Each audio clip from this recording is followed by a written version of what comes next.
What's up, ladies and gentlemen? It's your boy Geopolitics with Ramin, and things are unwrapping in the region. Iran is striking American bases and assets in a much more precise way. I mean, they've always been precise, but I guess they're targeting in a much more aggressive fashion.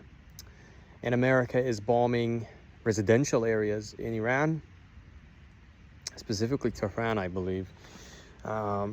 Russia, well, it is speculated that Russia and China is providing, intelligence to the Iranians to where to bomb. Obviously, we haven't heard anything from the Chinese and the Russians. They're neither confirming nor denying, and they like to keep this ambiguous, this ambiguity going on. But it makes sense. I mean, from the perspective of the Russians, the Americans and the Europeans are providing intelligence to the Ukrainians to bomb and target Russian assets.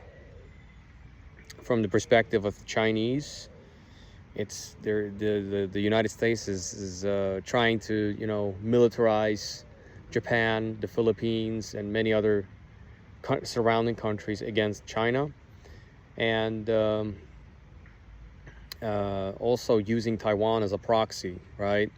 The United States has also used or tried to ferment at least separatist movements in Tibet back in the day, as well as not too long ago, the ETIM, the East Turkestan Islamic Movement, which Donald Trump removed from the list of terrorism, right?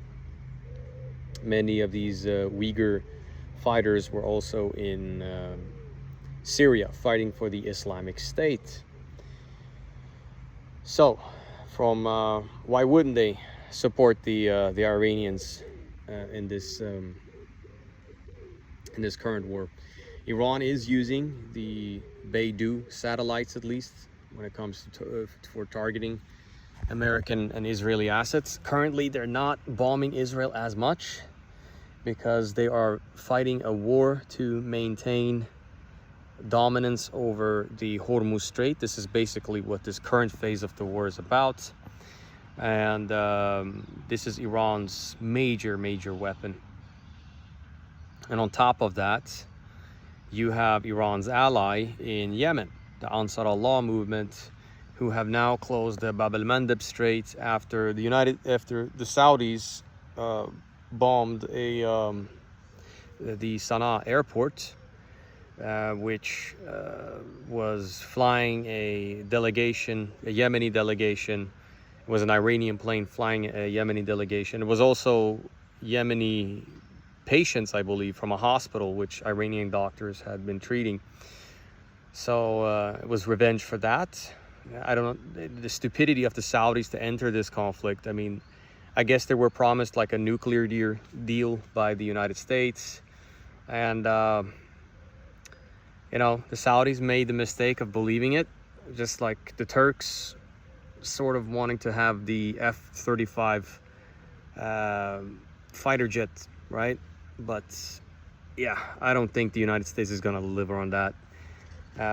It's just a way to bring in the Saudis into the war so they can fight for the Americans, right? And the Israelis, of course. Of course, Iran is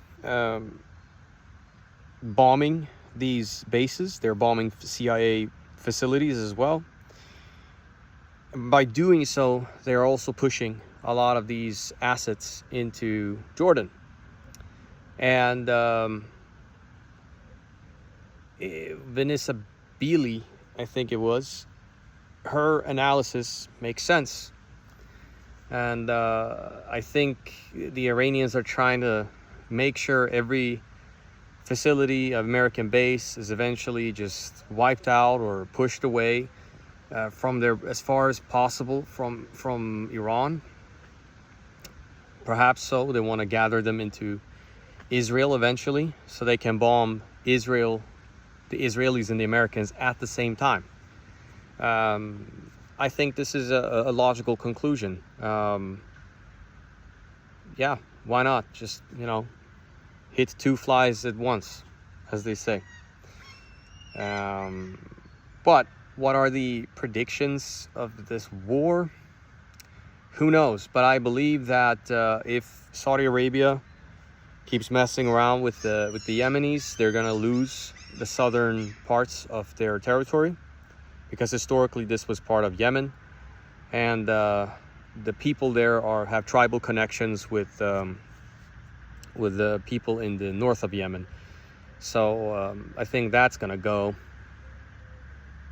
Iraq was also bombed by the United States. They bombed the PMU assets and so forth, which in turn resulted in drone attacks from the north of Saudi Arabia, right? That is to say, from the Iraqi border.